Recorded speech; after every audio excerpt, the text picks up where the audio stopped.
Hello, welcome back to my channel. ಹೇಗಿದ್ದೀರಾ ಎಲ್ಲರೂ? ಚೆನ್ನಾಗಿದ್ದೀರಾ ಅಂತ ಅಂದ್ಕೊಂಡು ನಾನು ಇವತ್ತಿನ ಬ್ಲಾಗ್ನ ಸ್ಟಾರ್ಟ್ ಮಾಡ್ತಾ ಇದ್ದೀನಿ. ಆ್ಯಕ್ಚುಲಿ ನಾನು ತುಂಬ ದಿನ ಆದಮೇಲೆ ಮನೇಲಿ ಕೂತ್ಕೊಂಡು ವಿಡಿಯೋ ಮಾಡ್ತಾ ಇರೋದು. ಅಂದರೆ ಹೊರಗಡೆ ಹೋಗೋದೇ ಬರೀ ಬ್ಲಾಗ್ ಮಾಡ್ತಾ ಇದ್ದೆ, ಕಾರಲ್ಲಿ ಇರಬೇಕಾದ್ರೇ ಬ್ಲಾಗ್ ಶೂಟ್ ಮಾಡ್ತಾ ಇದ್ದೆ. ಬಟ್ ಇವತ್ತು ಮನೆಯಿಂದ ಬ್ಲಾಗ್ನ ಮಾಡ್ತಾ ಇದ್ದೀನಿ. ಯಾಕಂದರೆ ತುಂಬ ದಿನ ಆಗಿಬಿಟ್ಟಿತ್ತು ಬರೀ ಹೊರಗೆ ಹೋಗೋದು, ಇನ್ನು ಬಂದುಬಿಟ್ಟು ಮನೆ ಕೆಲಸ ಅದು ಇದು ಮತ್ತೆ ಇನ್ನೊಂದು ಫಂಕ್ಷನ್. ಸೊ ಇದೇ ಥರ ಆಗ್ತಾಯಿತ್ತು. ಇನ್ನು ಬರೋದೇ ಫಂಕ್ಷನಿಂದ ಬಟ್ಟೆಗಳು ಒಂದು ರಾಶಿ ಬಟ್ಟೆ ಇರುತ್ತೆ ನೋಡಿ. ಸೊ ಅದನ್ನೆಲ್ಲ ಮತ್ತೆ ಮಿಷಿನಿಗೆ ಹಾಕು, ಅದನ್ನು ಮಡ್ಚಿಡು, ಇದೇ ಆಗ್ಬಿಟ್ಟಿದೆ ಕೆಲಸ. ಇನ್ನೂ ಕೂಡ ನಾವು ಮದುವೆ ಮುಗಿಸ್ಕೊಂಡು ಬಂದಮೇಲೆ ಇನ್ನೂ ಕೆಲಸನೇ ಒಂದೂ ಆಗಿಲ್ಲ ಆಯಿತಾ. ಮನೆ ಒಂದು ಕ್ಲೀನ್ ಮಾಡ್ಕೊಂಡಿದ್ದೀನಿ ಬಿಟ್ಟರೆ, ಇನ್ನು ಬಟ್ಟೆಗಳಂತೂ ನನ್ನ ಟ್ರಾಲಿ ಬ್ಯಾಗಲ್ಲಿ ರೇಷ್ಮೆ ಸೀರೆ ಎಲ್ಲನೂ ತುಮಕೂರಲ್ಲಿ ಹಾಗೆ ಹಾಕ್ಬಿಟ್ಟಿದ್ದೆ, ಗಾಳಿಗೆ ಒಂದು ಸ್ವಲ್ಪ ಹೊತ್ತು ಇರಲಿ ಅಂತ ಹೇಳಿ. ಸೊ ಅದನ್ನೆಲ್ಲ ಮಡ್ಚ್ಕೊಂಡು ತಂದಿದ್ದೀನಿ, ಬೀರುಳ್ಳಿ ಇಡಬೇಕು. ಆ್ಯಂಡ್ ಇನ್ನು ವಾಷಿಂಗ್ ಮಿಷಿನಿಗೆ ಬಟ್ಟೆ ಹಾಕಬೇಕು. ಸೊ ಅದು ಆಗಿಲ್ಲ. ಇವತ್ತು ಪೂರ ನಂದು ಮನೆ ಕ್ಲೀನಿಂಗೇ ಆಗೋಯ್ತು.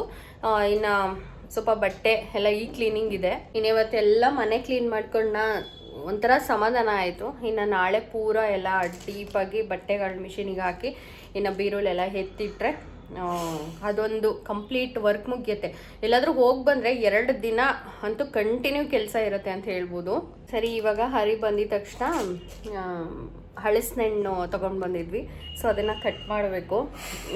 ಅದು ಸ್ಮೆಲ್ಲು ಎಷ್ಟು ಚೆನ್ನಾಗಿ ಮನೆ ತುಂಬ ಹರಡ್ಕೊಂಡ್ಬಿಟ್ಟಿರುತ್ತಂದರೆ, ಹಣ್ಣಾದಾಗಂತೂ ಬೆಳಗ್ಗೆಯಿಂದ ನನಗೆ ಅದು ಸ್ಮೆಲ್ಲಿಗೆ ತಿಂದಂಗೆ ಆಗ್ತದೆ. ಅಷ್ಟು ಚೆನ್ನಾಗಿ ಇನ್ನೂ ಕ್ರೇವಿಂಗ್ಸ್ ಜಾಸ್ತಿ ಆಗ್ತಾಯಿದೆ ಅದು ಸ್ಮೆಲ್ಲಿಗೆ. ಇದು ಮಾವಿನ ಹಣ್ಣು ಹಾಗೆ ಸ್ಮೆಲ್ ಬರುತ್ತೆ, ಇನ್ನು ಹಳಸಿನೆಣ್ಣು ಹಾಗೆ ಸ್ಮೆಲ್ ಬರುತ್ತೆ ನೋಡಿ.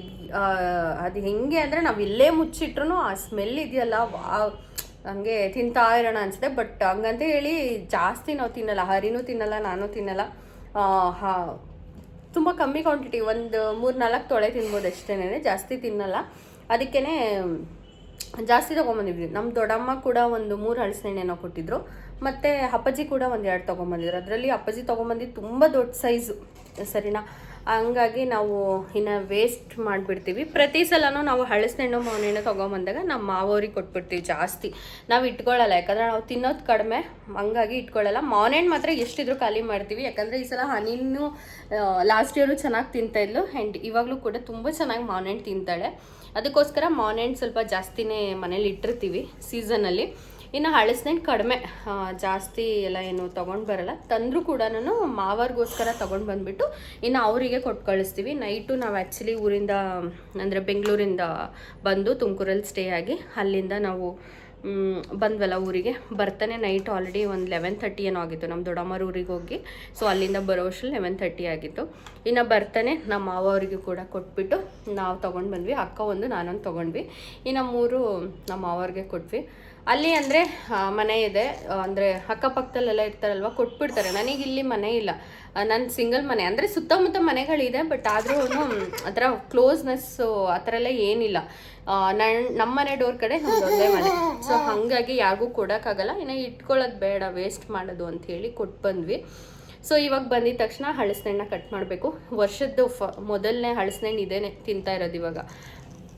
ಇನ್ನು ನಾನು ಸ್ವಲ್ಪ ಕಡಲೆಕಾಯಿ ಬೇರೆ ಹುರಿದಿಟ್ಟಿದ್ದೆ, ಹಸಿದು. ಯೂಶಲಿ ನನಗೆ ಹಸಿದಂದ್ರೇ ಸಿಕ್ಕಾಪಟ್ಟೆ ಇಷ್ಟ ಆಗುತ್ತೆ. ಈ ಥರ ಹುರಿದಿಡೋದು ಮತ್ತು ಬೇಯಿಸೋದು ನನಗೇನು ಅಷ್ಟು ಇಷ್ಟ ಆಗಲ್ಲ. ಏನು ಕಂದ ಕುಚ್ಕೋತೀಯಾ? ಇಲ್ಲಿ ಇವಾಗ ಅಡುಗೆ ಮನೇಲಿ ನನಗೇನು ಕೆಲಸ ಇಲ್ಲ ಅಮ್ಮು. ಅಲ್ಲ ಕಂದ, ನಂಗೆ ಅಡುಗೆ ಮನೇಲಿ ಏನು ಕೆಲಸ ಇಲ್ಲ ಅಮ್ಮು. ಇವಾಗ ಬಾ ಹೋಗೋಣ, ಬಾ ನಾವು ಹೊರಗೆ ಹೋಗೋಣ. ರೂಮೀಗ ಕ್ರೊಕೊಡೈಲ್ ನಾನು ನೋಡಿದ್ದೀನಿ ಬಿಡು, ಸಾಕು. ಸರಿ, ಓಕೆ. ಇದು ಆ್ಯಕ್ಚುಲಿ ನಾನು ಮೀಶೋದಲ್ಲಿ ತಗೊಂಡಿದ್ದು. ತಗೊಂಡಾಗಿಂದ ಒಂಥರ ಬೆಸ್ಟ್ ಅಂತ ಹೇಳ್ಬೋದು. ಯಾಕಂದರೆ ಹನಿನೂ ಅಂದರೆ ಇದರಲ್ಲಿ ಇರೋದು ಒಂದು 4 ಏನೋ ಇದೆ ಅಷ್ಟೇ ಆ್ಯನಿಮಲ್ಸು. ಬಟ್ ಆದ್ರೂ ಅವಳು ಚೆನ್ನಾಗಿ ಹೇಳ್ತಾಳೆ. ಇದೇ ಥರದ್ದು ಇನ್ನೂ ಪ್ರಿಂಟ್ ಬೇರೆ ಬೇರೆ ಇರೋದೆಲ್ಲ ತಗೋಬೇಕು, ಯಾಕಂದರೆ ಅವಳು ಕೂಡ ಚೆನ್ನಾಗಿ ಕಲಿತಾಳೆ. ಇದು ಆಲ್ರೆಡಿ ತೊಗೊಂಡು ನಾನು 1 ಇಯರ್ ಮೇಲಾಯಿತು. ಚೆನ್ನಾಗಿದೆ, ಕ್ಲಾತ್ ಕೂಡ ಏನೂ ಆಗಿಲ್ಲ. ಏನಾಯ್ತು ಮಾ? ಯಾಕೆ ಬರಲ್ಲ? ಮನೆ ಫುಲ್ ನೀನೆಲ್ಲ ನಾನು ಗಲೀಜು ಮಾಡೋ ಹಾಗಿಲ್ಲ. ನೀನು ಹಾಲಿಗೆ ಹೋಗು, ಹಾಲಲ್ಲಾದರೆ ನಾನು ಮತ್ತೆ ನೆಲ ಒರೆಸ್ಬೋದು. ಓಕೆ, ಅದು ಕ್ಲೋಸ್ ಆಗಿಲ್ಲ ಪುಟ್ಟ. ಸರಿ ಅಲ್ಲಿಗೆ ಹೋಗೋಣ. ಅಲ್ಲಿ ನೀನು ಆಟ ಆಡು, ಇಲ್ಲಿ ಆಟ ಆಡಿದ್ರೆ ಮತ್ತೆ ಗಲೀಜಾಗುತ್ತೆ, ನಾನು ಕ್ಲೀನ್ ಮಾಡೋಕ್ಕಾಗಲ್ಲ. ಮತ್ತೆ ಇಲ್ಲೇ ಇರ್ತೀಯಾ? ಇದು ಆಕ್ಚುಲಿ ಡ್ರಾಮಾ ನಿಂದು ಅಲ್ಲ ಹನಿ? ಮಂಕಿ ಎಲ್ಲಿದೆ honey? Monkey very good. Giraffe? Giraffe very good. Lion? Lion lion lion very good. Elephant? ಓ ಸೂಪರ್ ಅಲ್ಲ, ನಿಂಗೆ ಗೊತ್ತಾ? Very good. ನನ್ನ ಬ್ಲಾಗ್ಗೆ ಯಾವಾಗಲೂ ಹೇಗೆ ಸಪೋರ್ಟ್ ಮಾಡ್ತಿರೋ ಅದೇ ಥರ ಸಪೋರ್ಟ್ ಮಾಡಿ. ವ್ಯೂಸ್ ಅಂತೂ ಸಿಕ್ಕಾಪಟ್ಟೆ ಕಡಿಮೆ ಬರ್ತಾ ಇದೆ. ನನ್ನ ಮಗಳು ನೋಡಿ ಏನು ಕೆಲಸ ಮಾಡಿದ್ಲು ಅಂತ ಹೇಳಿ ನೋಡಿ. ಅವಳು ಬಬಲ್ಸ್ ನೀರೆಲ್ಲ ನನ್ನ ಬಟ್ಟೆ ಮೇಲೆ ಚೆಲ್ಲ ಹಾಕಿದ್ಲು. ಅಲ್ಲ ಚೆಲ್ಬಿಟ್ಟು ನೀನು ಹತ್ರ ಏನು ಚೆಲ್ಲಿದ್ದು ನೀನು? ಇವಾಗ ನನ್ನ ಬಟ್ಟೆ ಗಲೀಜಾಯ್ತಲ್ಲ, ನಿನ್ನ ಪ್ಯಾಂಟು ಗಲೀಜಾಗಿದೆ ನೋಡು. ನಿನ್ನ ಪ್ಯಾಂಟು ಗಲೀಜಾಯ್ತು, ನನ್ನ ಬಟ್ಟೆನೂ ಗಲೀಜಾಯ್ತು. ಹಾಂ ಬಿಸಾಕು ಅದನ್ನ, ಬಿಸಾಕು ಅದನ್ನ, ಬೇಡ ಅದು. ಅದು ಸೌಂಡ್ ಮಾಡ್ಬೇಡ, ತೆಗಿ. ಅದು ನೋಡಲ್ಲಿ ಫಸ್ಟು ಹಣ್ಣು ನೋಡಲ್ಲಿ. ಪಪ್ಪ ಏನು ಹಣ್ಣೋದು ಕೇಳು.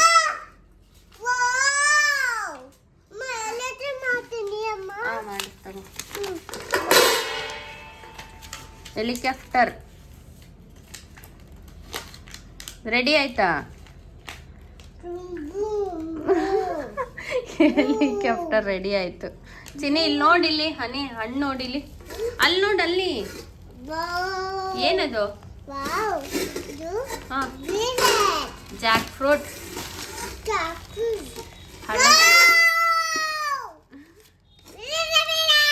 ತಿಂತೀಯಾ? ಇಷ್ಟನಾ ನಿಂಗೆ? ಅವಳು ಲಾಸ್ಟ್ ಇಯರ್ ತಿಂದಿದ್ಲ? ಇಲ್ಲ ಅಲ್ಲ? ಹೌದಾ, ಸೂಪರ್. ಹೆಲಿಕಾಪ್ಟರ್ ರೆಡಿ ಮಾಡ್ತೀಯನ್ ನೀನು?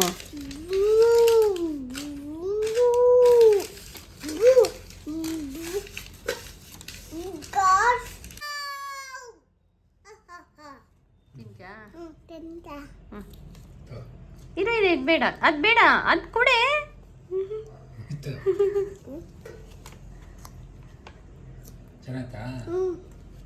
ಚೆನ್ನಾಗಿದ್ಯಾ? ವಿಡಿಯೋ ಎಡಿಟ್ ಮಾಡ್ತಾ ಇದ್ದೀನಿ. ಹಳಸನ್ನ ನನಗೆ ಇವಾಗಲೇ ತಿನ್ಬೇಕು ಅನ್ನಿಸ್ತಿದೆ, ಅಷ್ಟು ಕ್ರೇವಿಂಗ್ಸ್ ಆಗ್ತಾಯಿತ್ತು. ಅಂದರೆ ತುಂಬಾ ಸ್ವೀಟ್ ಇತ್ತು ಹಣ್ಣು. ಅದ್ರ ಜೊತೆ ಈ ಪ್ಯೂರ್ ನಾಟಿ ಜೇನುತುಪ್ಪ ಬೇರೆ ಇತ್ತು ಮನೇಲಿ, ಅದನ್ನು ಕೂಡ ಆ್ಯಡ್ ಮಾಡ್ಕೊಂಡು ತಿಂದಿದ್ದಾಯಿತು. ಅಂದರೆ ನಾನು ಯಾವತ್ತೂ ಟೇಸ್ಟೇ ಮಾಡಿರಲಿಲ್ಲ. ಹರಿ ಒಂದ್ಸಲ ತಿನ್ನು, ಚೆನ್ನಾಗಿರುತ್ತೆ ನೋಡು ಅಂದ. ಬಟ್ ಓಕೆ, ನಾರ್ಮಲಾಗಿ ನಮಗೆ ಹಂಗೆ ಹಳಸಿನಣ್ಣು ತಿಂದ್ರೇ ಚೆಂದ. ಇನ್ನು ನಾನು ಮನೆಯಿಂದನೇ ಬ್ಲಾಗ್ ಶೂಟ್ ಮಾಡ್ತಿದ್ದೀನಿ ಅಂತ ಹೇಳಿದ್ನ, ಸಡನ್ನಾಗಿ ನಾವು ತುಮಕೂರಿಗೆ ಬರಬೇಕಾಯ್ತು. ಯಾಕೆಂದರೆ ನಮ್ಮ ಅಕ್ಕ, ಅಂದರೆ ನಮ್ಮ ದೊಡ್ಡಮ್ಮನ ಮಗಳು, ಲಾಸ್ಟ್ ಟೈಮ್ ನಾನು ಬೆಂಗಳೂರಿಗೆ ಹೋದಾಗ ವಿಡಿಯೋ ಮಾಡಿದ್ದೆ ನೋಡಿ, ಅವ್ರ ಅತ್ತೆಗೆ ಸ್ಟ್ರೋಕ್ ಆಗಿದೆ. ಸೊ ನಾರ್ಮಲಾಗಿ ಹುಷಾರಿಲ್ಲ ಅಂಥೇಳಿ ಅಂದ್ಕೊಂಡ್ವಿ ನಾವು. ಬಿಡು ನೆಕ್ಸ್ಟ್ ಟೈಮ್ ತುಮಕೂರಿಗೆ ಬಂದಾಗ ಹೇಗಿದ್ರು ತುಮಕೂರಲ್ಲಿ ಇರ್ತಾರೆ, ಹೋಗೋಣ ಅಂಥೇಳಿ ಅಂದ್ಕೊಂಡು ನಾವು ಊರಿಗೆ ಬಂದ್ವಿ. ಬಟ್ ತುಂಬ ಸೀರಿಯಸ್ ಆಗಿದೆ. ನಾವು ಬಂದಿದ್ದೀನ, ಊರಿಗೆ ಬಂದಿದ್ದೀನ, ಅಕ್ಕ ಕಾಲ್ ಮಾಡಿದ್ಲು ನೆಕ್ಸ್ಟ್ ಡೇ, ಇಲ್ಲ ಸೀರಿಯಸ್ ಆಗಿದೆ, ಹಿಂಗೆ ಅಡ್ಮಿಟೇ ಮಾಡಿದ್ದೀವಿ ಅಂತ ಹೇಳಿದ್ಲು. ಲೆಫ್ಟ್ ಸೈಡಿಗೆ ಪೂರ ಸ್ಟ್ರೋಕ್ ಆಗಿದೆಯಂತೆ ಅಜ್ಜಿಗೆ. ಸರಿ, ನಮಗೆ ಅದನ್ನು ಕೇಳಿ ಮನಸ್ಸೇ ತಡಿಲಿಲ್ಲ. ಅಕ್ಕ ಸರಿ ಆಯಿತು, ನಾವಿಬ್ಬರೇ ಬಸ್ಸಿಗೆ ಹೋಗಿಬಿಡೋಣ ಅಂಥೇಳಿ ನಾವು ಅಂದ್ಕೊಂಡ್ವಿ. ನಮಗೆ ಬಸ್ಸು ಇಲ್ಲಿಂದ ಡೈರೆಕ್ಟು ಬೆಂಗಳೂರು ಗಾಡಿ ಇದೆ, ಗೌರ್ಮೆಂಟ್ ಬಸ್ ಇದೆ. 5 ಗಂಟೆಗೆ ಬಿಟ್ಟರೆ ನಾವು ಕರೆಕ್ಟಾಗಿ 8 o'clock ತುಮಕೂರಲ್ಲಿ ಇರ್ತೀವಿ. ಸರಿ ಆಯಿತು, ಬಸ್ಸಿಗೆ ಹೋಗಿಬಿಡೋಣ. ಮತ್ತು ಇವಾಗ ಶಾಪ್ ಬೇರೆ ತುಂಬ ಕ್ಲೋಸ್ ಆಗಿಬಿಟ್ಟಿದ್ವು, ಮದುವೆ, ಆ ಫಂಕ್ಷನ್ ಈ ಫಂಕ್ಷನ್ ಅಂತೇಳಿ. ಹಂಗಾಗಿ ಸರಿ ನಾವಿಬ್ಬರೇ ಹೋಗೋಣ, ಅವ್ರೇನು ಬೇಡ ಅಂಥೇಳಿ ನಾವು ಬಂದ್ವಿ. ಇನ್ನು ಅಜ್ಜಿನೆಲ್ಲ ನೋಡಿಕೊಂಡು ಬಂದ್ವಿ. ನಮ್ಮ ಜೊತೆ ಮಾತೇ ಆಡಲಿಲ್ಲ, ತುಂಬ ಡೀಪ್ ಸ್ಲೀಪಲ್ಲಿದ್ದರು ಅವರು. ಹಾಗಾಗಿ ನಮ್ಮ ಜೊತೆಗೆ ಅವರು ಮಾತೇ ಆಡಲಿಲ್ಲ. ಇನ್ನು ಬ್ಯಾಕ್ಗ್ರೌಂಡಲ್ಲಿ ಬರೀ ವಾಯ್ಸ್ ಓವರ್ ಮಾಡ್ತಾಯಿದ್ರೆ ನನ್ನ ಮಗಳದ್ದೇ ವಾಯ್ಸ್ ಇರುತ್ತೆ. ಇನ್ನು ಪರವಾಗಿಲ್ಲ, ರಿಕವರಿ ಆಗ್ಬೋದು ಅಂತ ಹೇಳ್ತಿದ್ದಾರೆ. ಆದರೆ ಡೌಟು ಅಂತಲೂ ಹೇಳ್ತಿದ್ದಾರೆ. ಹೇಗೆ ಅಂತ ಹೇಳೋಕ್ಕಾಗಲ್ಲ, ಯಾಕಂದರೆ ಪೂರ ಲೆಫ್ಟ್ ಸೈಡ್ ಪೂರ ಅವರಿಗೆ ಸ್ಟ್ರೋಕ್ ಆಗಿದೆ. ಇದು 2nd ಟೈಮು. ಬಟ್ ರಿಕವರಿ ಆದರೆ ಸಾಕು, ಯಾಕಂದರೆ ತುಂಬಾ ಚೆನ್ನಾಗಿ ಮಕ್ಕಳನ್ನ, ಸೊಸೆಯರ್ನಂತೂ ತುಂಬ ಚೆನ್ನಾಗಿ ಟ್ರೀಟ್ ಮಾಡ್ತಾಯಿದ್ರು. ಅದು ನೋಡೇ ನಮಗೆ ಖುಷಿ ಆಗ್ತಿತ್ತು. ಈ ಕಾಲದಲ್ಲೂ ಅಂದರೆ ಅತ್ತೆದಿರು ಹಿಂಗೆ ನೋಡ್ಕೋತಾರ ಅಂಥೇಳಿ ತುಂಬ ಒಳ್ಳೆಯವರು. ಬಟ್ ಏನೋ ಮಾಡೋಕ್ಕಾಗಲ್ಲ, ಈ ಥರ ಆಗುತ್ತೆ ಕೆಲವು ಸಲ. ಇನ್ನು ಇದು ಅಕ್ಕ ಅವರು ಅಂದರೆ ನಮ್ಮ ಭಾವ ಇದ್ದಾರಲ್ಲ, ಸೊ ಅವ್ರ ಅಜ್ಜಿ ಸ್ಯಾರಿಗಳಿದು ಆಲ್ಮೋಸ್ಟ್ 30 ಇಯರ್ಸು ಸೀರೆ ಅಂತಲೇ ಅನ್ಕೋಬೋದು, 30-40 ಇಯರ್ಸ್ ಸೀರೆ ಅಂತ. ಸ್ವಲ್ಪ ಇಟ್ಟು ಗಲೀಜಾದಂಗೆ ಆಗಿಬಿಟ್ಟಿದ್ದು, ಅದಕ್ಕೆ ಡ್ರೈ ಕ್ಲೀನಿಗೆ ಕೊಡೋಣ ಅಂತ ಹೇಳಿ ತೊಗೊಂಬಂದಿದ್ವಿ. ಇದು ಪ್ಯೂರ್ ಮೈಸೂರು ಸಿಲ್ಕು, ಇನ್ನೆಲ್ಲದೂ ಕೂಡ ಪ್ಯೂರ್ ಇದೆ ಇದು ಸ್ಯಾರಿಗಳು. ಅದನ್ನು ಕೂಡ ಕೊಟ್ಬಿಟ್ಟು ಬಂದ್ವಿ. SS ಪುರಮಲ್ಲಿ ಇದೆ, ಇದು ಹೊಸ್ದಾಗಿ ಓಪನ್ ಆಗಿದೆ ಡ್ರೈ ಕ್ಲೀನಿಕ್ದು. ತುಂಬ ಚೆನ್ನಾಗಿ ಮಾಡಿಕೊಟ್ಟಿದ್ದಾರೆ ಅಂತ ಹೇಳಿದ್ರು ಅಮ್ಮ. ಆ್ಯಕ್ಚುಲಿ ಅವರು ಮನೆಗೆ ಡೆಲಿವರ್ಡ್ ಕೊಟ್ರಂತೆ, ಚೆನ್ನಾಗಿ ಮಾಡಿಕೊಟ್ಟಿದ್ದಾರೆ, ನೀಟಾಗಿದೆ, ಎಲ್ಲ ಕ್ಲೀನ್ ಆಗಿದೆ ಅಂತ ಹೇಳಿದರು. ಇನ್ನು ಮಲಬಾರಿಗೆ ಬಂದಿದ್ದೀವಿ ವಾಚ್ನ ತಗೊಳ್ಳೋಣ ಅಂತ ಹೇಳಿ. ನೆಕ್ಸ್ಟ್ ಮಂತು ನಮ್ಮ ಭಾವದು ಬರ್ಡೇ ಇದೆ, ಹಾಗಾಗಿ ವಾಚ್ ತೊಗೊಳ್ಳೋ ಪ್ಲ್ಯಾನ್ ಇತ್ತು. ನಾನು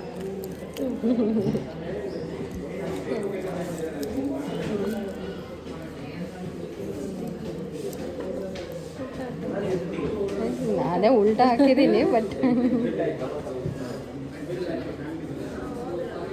ಚೆನ್ನಾಗಿದಲ್ಲ. ಚೆನ್ನಾಗಿದೆ. ಅಂದರೆ ಈ ಥರದ್ದು ಆಲ್ರೆಡಿ ಈ ವೆರೈಟಿ, ಆ ವೆರೈಟಿನೂ ಇನ್ನೇನು ರ್ಯಾಡೋದಲ್ಲಿ ಇದೆ. ಅದು ರ್ಯಾಡೋ ಅಲ್ಲ ಆ್ಯಕ್ಚುಲಿ, ಬೇರೆ. ಇನ್ನು ಈ ಥರದ್ದು ಇದೆಯಲ್ಲ ಇನ್ನೊಂದು, ಬಟ್ ಇದಿಲ್ಲ ಅನಿಸುತ್ತೆ. ಈ ಶೇಡ್ ಇಲ್ಲ.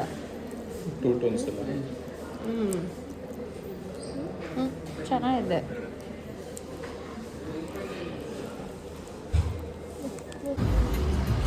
ನಾನು ಹೋಗಲ್ಲ ತಗೊಂಡು. ಪೂಮ ಚಪ್ಪಲಿ ಕೊಡಿಸು ಅಂತಿದ್ದ ಮೊನ್ನೆ ಬೆಂಗಳೂರಿಗೆ ಹೋದಾಗ. ಅಲ್ಲಿ ಪೂಮ ಶೋರೂಮ್ ಇತ್ತು, ನಾವು ಬರೋ ರೋಡಲ್ಲಿ. ನಾನು ತೋರಿಸಿದ್ನಲ್ಲ ನಿಮಗೆ, ಆ ವಾಚ್ನ ತೊಗೊಂಡ್ವಿ. ಚೆನ್ನಾಗಿದೆ.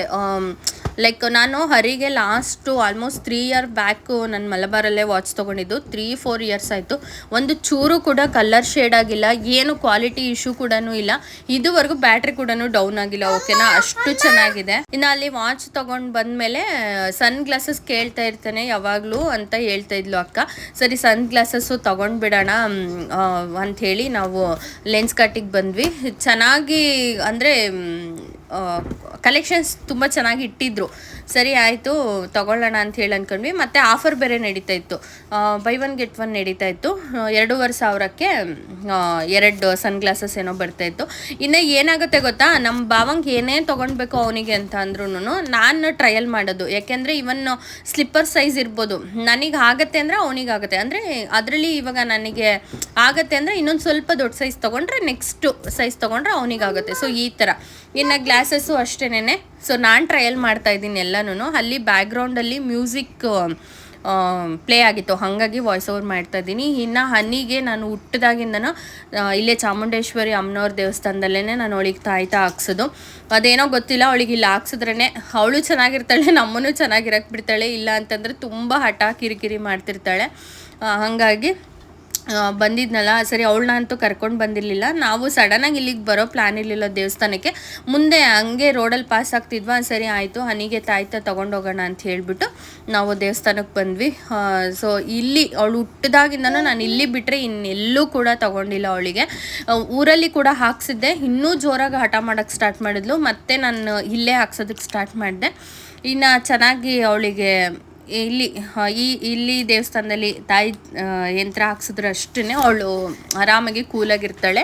ಇನ್ನು ಮನೆಗೆ ಹೋಗ್ಬಿಟ್ಟು ಮತ್ತೆ ನಾವು ಫ್ರೆಶ್ ಅಪ್ ಆಗಿ ಒಂದು ಸ್ವಲ್ಪ ಅಮ್ಮ ಕಾಫಿ ಮಾಡಿಕೊಟ್ರು, ಕುಡಿದ್ಬಿಟ್ಟು ಇಲ್ಲಿಗೆ ಹಮನಿಕೆರೆಗೆ ಬಂದ್ವಿ ನಾವು.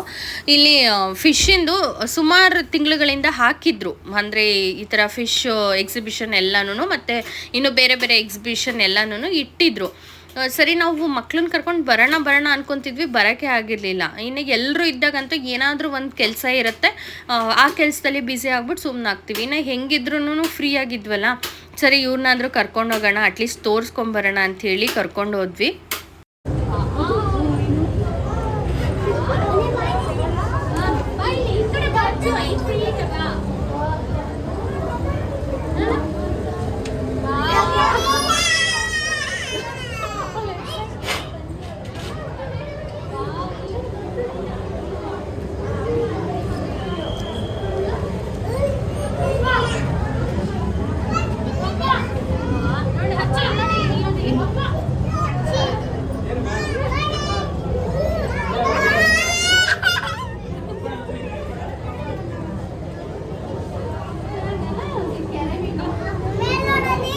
ಇನ್ನು ಎಕ್ಸೈಟ್ಮೆಂಟು ಅವರ ಒಂದು ಕ್ಯೂರಿಯಾಸಿಟಿ ನೋಡಿದ್ರಲ್ಲ. ಅಂದರೆ ಇದೇ ಸಲ ಅಂತಲ್ಲ, ಸುಮಾರಷ್ಟು ಸಲ ಅವ್ರು ಆಲ್ರೆಡಿ ಈ ಥರದ್ದು ನೋಡಿದ್ದಾರೆ. ಬಟ್ ಆದರೂ ಪ್ರತಿ ಸಲನೂ ಹೊಸ್ದಾಗೇ ಫೀಲ್ ಮಾಡ್ತಾರೆ ಇಬ್ರೂ. ಖುಷಿ ಆಗುತ್ತೆ. ಆ್ಯಂಡ್ ಈ ಥರದ್ದು ಅಂದರೆ ಅವಾಗವಾಗ ಮಕ್ಕಳಿಗೆ ತೋರಿಸ್ತಾ ಇದ್ದರೆ ಅವ್ರಿಗೂ ಕೂಡ ಒಂದು ಆ್ಯಕ್ಟಿವ್ನೆಸ್ ಇರುತ್ತೆ. ಮೆಮೊರಿ ಪವರ್ ಕೂಡ ಚೆನ್ನಾಗಿ ಅವರಿಗೆ ಬಿಲ್ಡ್ ಆಗುತ್ತೆ. ಹನಿ ಅಂತೂ ಇನ್ನು ಹೊಸ ಪ್ರಪಂಚಕ್ಕೆ ಬಂದಿದ್ದೀನಿ ಅನ್ನೋ ಫೀಲಿಂಗಲ್ಲಿದ್ಲು. ಇನ್ನು ಇಲ್ಲಿ ಬರೀ ಫಿಶ್ ಒಂದೇ ಇರಲಿಲ್ಲ, ಇನ್ನು ಬೇರೆ ಆ್ಯಕ್ಟಿವಿಟೀಸ್ ಕೂಡ ಇತ್ತು. ಅದ್ರ ಜೊತೆಗೆ ಮತ್ತು ಇದು ಏನು ಹೇಳ್ತಾರೆ, ಪ್ರಾಣಿಗಳನ್ನ ಕೂಡ, ಪ್ರಾಣಿ ಪಕ್ಷಿಗಳು ಕೂಡ ಎಕ್ಸಿಬಿಷನ್ ಇಟ್ಟಿದ್ರು. ಬಟ್ ಅಲ್ಲೇ ನನಗೆ ಡಿಫ್ರೆಂಟ್ ಅಂತ ಅನ್ನಿಸ್ಲಿಲ್ಲ, ನಾರ್ಮಲೇ ಅನಿಸ್ತು. ಬಟ್ ನೇಮ್ ಎಲ್ಲ ಚೇಂಜ್ ಇತ್ತು. ಬಟ್ ಆದರೂ ಕೂಡ ಅಂತ ಏನು ಕ್ಯೂರಿಯಾಸಿಟಿ ಆಗಿರೋ ಅಂಥ ಬರ್ಡ್ಸು ಮತ್ತು ಆ್ಯನಿಮಲ್ಸ್ ಏನು ಇರಲಿಲ್ಲ. ಪುಟ್ಟದಷ್ಟೇ, ದೊಡ್ಡ ಆ್ಯನಿಮಲ್ಸ್ ಎಲ್ಲ ಏನು ಇಟ್ಟಿರಲಿಲ್ಲ.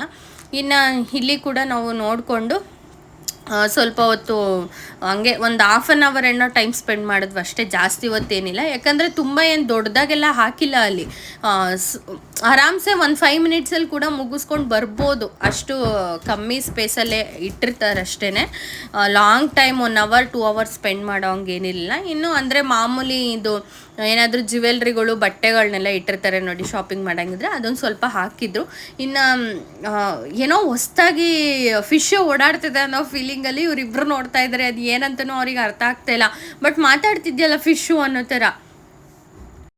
ಇನ್ನು ಲೈವಾಗಿ ಹಾವು ಮತ್ತು ಓಕೆ ಪ್ಯಾರಟ್ನ ಗಿಣಿನ ಹೆಂಗೋ ಹಿಡ್ಕೋಬೋದು. ಬಟ್ ಈ ಹಾವನ್ನ ನೋಡ್ತಾ ಇದ್ರೇ ಮೈಯೆಲ್ಲ ಜುಮ್ ಅನ್ನತ್ತೆ.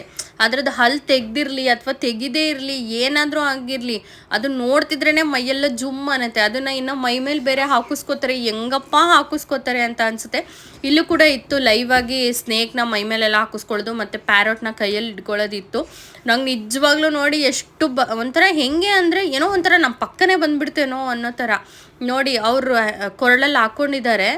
ಯಪ್ಪ ಅದು ಹೆಂಗೆ ಹಾಕೋತಾರೆ, ಅದಕ್ಕೆ ಹಲ್ಲು ತೆಗ್ದಿದ್ರೂ ಪರವಾಗಿಲ್ಲ, ಅದು ನೋಡ್ತಿದ್ರೇ ಏನೋ ಒಂದು ಭಯ ಅನಿಸುತ್ತೆ. ಇನ್ನು ಅಲ್ಲಿಂದ ನೋಡಿಕೊಂಡು ನಾವು ಹಿಂಗೆ ಡೈರೆಕ್ಟು ಅಂದರೆ ಹನಿ ಅಲ್ಲಿ ಎಂಟ್ರಿ ಆಗಿದ ತಕ್ಷಣ ಬಲೂನಿಗೆ ಸಿಕ್ಕಾಪಟ್ಟೆ ಅರ್ಚಾಡ್ತಿದ್ಲು. ಅದಕ್ಕೇ ಅವಳಿಗೆ ಅದಂದರೆ ಬೇಗ ಒಡೆದೋಗಿ ವೇಸ್ಟ್ ಆಗುತ್ತೆ, ಸರಿ ಬೇಡ ಅದು. ಅವಳಿಗೆ ಇಲ್ಲೇ ಏನಾದರೂ ಹೊರ್ಗಡೆ ಕೊಡ್ಸೋಣ, ಅಟ್ಲೀಸ್ಟ್ ಅದೇ ಅಮೌಂಟಿಗೆ ಇನ್ನು ಸ್ವಲ್ಪ ಚೆನ್ನಾಗಿರೋದಾದರೂ ಸಿಗುತ್ತೆ, 1-2 ದಿನ ಆಟ ಆಡ್ತಾರೆ ಅಂತ ಹೇಳ್ಬಿಟ್ಟು ರಿಲಯನ್ಸ್ ಮಾರ್ಟಿಗೆ ಬಂದ್ವಿ. ಸ್ವಲ್ಪ ಅಂದರೆ ರೇಷನ್ ಕೂಡ ತೊಗೋಬೇಕಿತ್ತು. ಹಾಗೆ ಇಲ್ಲಿ ಮಕ್ಕಳಿಗೆ ಸ್ವಲ್ಪ ಬಾಲು ಅವು ಇಟ್ಟಿರ್ತಾರಲ್ವ, ಸರಿ ನಾನು ಅವಳು ಬಾಲ್ ಹಿಡ್ಕೊಂಡ್ಲು ಫಸ್ಟು, ಆಮೇಲೆ ಈ ಬಾರ್ಬಿ ನೋಡಿದ್ಲಾ ಇದನ್ನು ತೊಗೊಂಡ್ಲು. ಬಟ್ 1 ಸೆಕೆಂಡ್ ಕೂಡ ಆಟಾಡಿಲ್ಲ. ಅಟ್ಲೀಸ್ಟ್ ಬಾಲಲ್ಲಾದರೆ ಅವಳು ಕಂಟಿನ್ಯೂ ಆಟನಾದರೂ ಆಡ್ತಾಳೆ. ಈ ಬಾರ್ಬಿ ತೊಗೊಂಡ್ಲು, ಅದನ್ನು ಮುಟ್ಟೇ ಇಲ್ಲ. ಇದೇನೋ ಮನೆಗೆ ಹೋಗೋವರೆಗೂ ಅವ್ಳಿಗೊಂದು ಕ್ಯೂರಿಯಾಸಿಟಿ ಇತ್ತು. ಮನೆಗೆ ಹೋಗಿ ಓಪನ್ ಮಾಡಿದ್ಮೇಲೆ ಬೇಡ ನನಗೆ ಅಂತ ಅಂದ್ಲು. ಇನ್ನು ಅಚ್ಚು ಕಾರ್ ತೊಗೊಂಡಿದ್ದ, ನನಗೆ ಅದು ಕಾರ್ ಬೇಕು ಅಂತ. ಅಯ್ಯೋ ಈ ಮಕ್ಕಳಿಗೆ ಏನೇ ಕೊಡಿಸಿದ್ರು ಒಂದೇ ಥರ ಕೊಡಿಸ್ಬೇಕಪ್ಪ ಅಂತ ಅನ್ನಿಸುತ್ತೆ. ಯಾವಾಗಲೂ ಅಷ್ಟೇನೆ, ಅಲ್ಲಿ ತೊಗೊಂಡಾಗ ಬೇರೆ ಬೇರೆ ತೊಗೋತಾರೆ, ಮನೆಗೆ ಬಂದಾಗ ಒಂದೇ ಬೇಕು. ಇನ್ನು ಸನ್ಗ್ಲಾಸಸ್ಸು ವಾಚಸ್ ಎಲ್ಲ ತೊಗೊಂಡ್ಲ. ಅದಾದಮೇಲೆ ಮತ್ತೆ ಸ್ಲಿಪ್ಪರ್ಸ್ ತೊಗೊಳ್ಳೋಣ, ಹಚ್ಚುಗೂ ಮತ್ತು ಅಜಯ್ಗೂ ಸ್ಲಿಪ್ಪರ್ ತೊಗೋಬೇಕು ಅಂಥೇಳಿ ಲಿಬರ್ಟಿಗೆ ಬಂದ್ವಿ. ನಂದು ನಮ್ಮ ಅಕ್ಕದು ಏನು ಪ್ರಾಬ್ಲಮ್ ಗೊತ್ತಾ, ಈ ಥರ ಶೋರೂಮಿಗೆ ಬಂದಾಗ ನಾವು ಏನು ಅನ್ಕೋತೀವಿ, 2,000-3,000 ಇದ್ದರೆ ತೊಗೊಳಕ್ಕೆ ಯೋಚನೆ ಮಾಡ್ತೀವಿ. ಅದೇ ಆನ್ಲೈನಲ್ಲಿ 4,000-5,000 ಇದ್ದರೂ ಬುಕ್ ಮಾಡಿಬಿಡ್ತೀವಿ. ಏನಪ್ಪ ನಾವಿಬ್ಬರು ಹಿಂಗೆ ಅಂತೇಳಿ ಒಂದೊಂದ್ಸಲ ಅನ್ಕೋತೀವಿ. ಆನ್ಲೈನಲ್ಲಿ ಎಷ್ಟು ಕಾಸ್ಟ್ಲಿ ಇದ್ದರೂ ಬುಕ್ ಮಾಡ್ಕೊಂಡು ತೊಗೊಂಡ್ಬಿಡ್ತೀವಿ. ಬಟ್ ಇಲ್ಲಿ ಶಾಪಿಗೆ ಬಂದಾಗ ಥಿಂಕ್ ಮಾಡ್ತಾ ಇರ್ತೀವಿ. ಒಂದೊಂದ್ಸಲ ಆ ಥರ ಮಾಡ್ತೀವಿ, ಬಟ್ ಕೆಲವೊಂದು ಸಲ ಇಲ್ಲ ಅದೇ ಬಿಡು ಅಂದ್ಕೊಂಡು ಮತ್ತೆ ತೊಗೋತೀವಿ. ಇನ್ನು ಇವತ್ತಿನ ಬ್ಲಾಗ್ ನಿಮ್ಗೆ ಹೇಗೆ ಅನ್ನಿಸ್ತು ಅನ್ನೋದನ್ನು ಕಾಮೆಂಟಲ್ಲಿ ತಿಳಿಸಿ.